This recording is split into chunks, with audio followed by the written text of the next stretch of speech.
Diana Duan Li Liao, and at present I'm the chief interpreter of the interpretation service at the headquarters of the United Nations here in New York.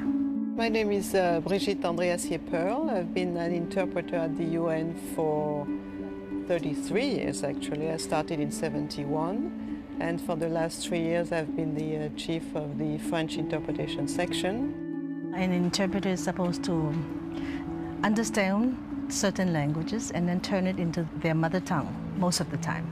So, for example, a Russian interpreter will hear the original speech in English and in French and turn it into his mother tongue, which is Russian.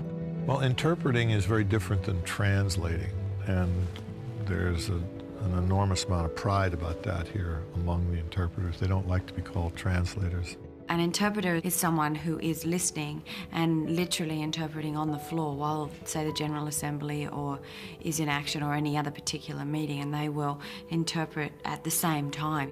School of thought would say, as long as you translate the word, it's okay. No, you have to make sense. It has to be coherent. It's not enough to do the translation. You have to interpret and make full sentences, and you have to make sense in what you say. You have to speak while the speakers are speaking.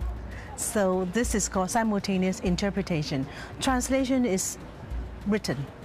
So you deal with the documents. A good interpreter is not necessarily a good translator and vice versa. It is a cross between a real professional profession and an artistic profession. One state can acquire at another's expense. You have to know your technical side, but you also have to have a certain disposition before you can do it well. And when you are in the booth, when you're in front of a meeting, part of it is really performing also, because you are, after all, on air, and you cannot redo what you just did. The partisans of both Kuman and Ajin Zola have become terrorists. So they're pretty fascinating people. They've lived international lives.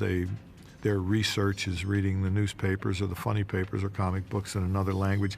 They're constantly trying to learn slang and current expressions, because when they get in trouble is when conversation gets very technical or moves outside the classical or traditional phrases of language. Sometimes delegates go too fast, but actually in my case, when it's fast and easy, I like it because it's very challenging. Now, fast and difficult, that's when you just have to, keep your cool. But the main thing is you never have to give the impression to your audience that you are lost. It is seldom not stressful, because you're not saying what you want to say, but someone else's thoughts. So you can never know where they're going to lead you. When it is politically charged, you are particularly stressful because you really don't want to make a mistake. Solo es esto una negación de la democracia y sus principios. There are certain characteristics that a lot of interpreters have in common. Most of the time, they're musical. Quite a few of us, play a musical instrument or are in a choir. And when I first talked to Sidney Pollack, he said, "Okay, you, Brigitte, what is your hobby?" I said, "Well, I play the bassoon." He said, "Okay, tell me again about the bassoon. How big is the case and this, that, and the other? Would you take your bassoon case to work?" I said, "Sometimes I do when I have a rehearsal in the evening and things like that." What is that? Oh, come on, Roland, it's my flutes and stuff. Here you have Mr. Fark, chief of the Arabic section. Interpretation. Esperanza de un mundo con justicia para todos. La paz del mundo jamás debía verse en peligro. We must not allow the por la peace of the voluntad de un world solo país. to be No jeopardized solo es esto una negación de la democracia. Now this is the English booth of the Security Council, and you have two interpreters at work.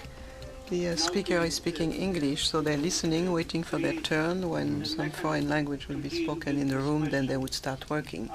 And that is actually where Nicole Kidman came that day to observe the interpreters at work. When I was doing my research, I went and spent time in the little boxes, in the interpreting boxes, and saw the General Assembly in action. And what they really taught me was that you really have to interpret each word, because if you get one word wrong, then you can absolutely throw off the understanding. Some people prefer to interpret from a booth because you feel protected, you're behind the glass and all that. But personally, I prefer what you call live.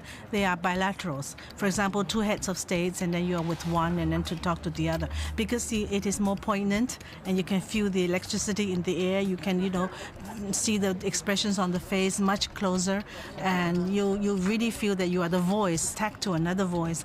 And the time is so tight that you really don't have to think of yourself, but you hear what you're hearing, and quickly you render it. And I love that when it is a bilateral.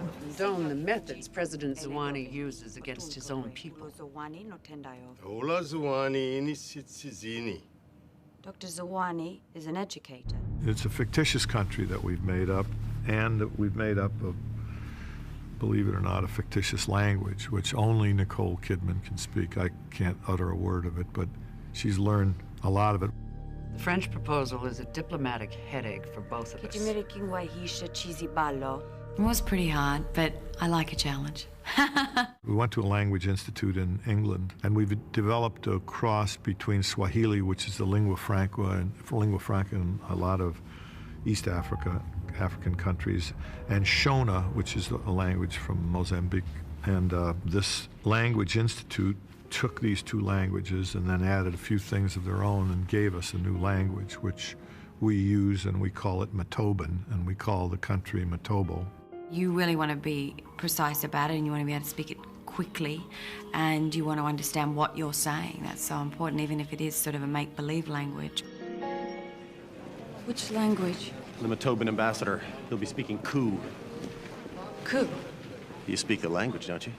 It's almost like any other job. If you've never done it, it looks impossible. But listen, brain surgeon is real hard, but you've trained and you can do it, right? Pilot of an airplane, you get the training and then you can do it. So it's the same for us. I had to interpret recipes. I have to interpret baby feed, the instructions, and but you never know which way it is going to take, because they have a kind of diplomatic banter, no? In the beginning, before they really get into the nitty-gritty, they can be talking about anything. Hey, manju. Semi. For us all, to do a good job, we have to know what we're talking about. And to know what you're talking about, you have to know what is happening in the world. And for that, we might be more involved than people think. They think that we're just interpreting speeches, but actually no. We are really trying to figure out what that country is trying to speak. How we try to help people talk and not fight.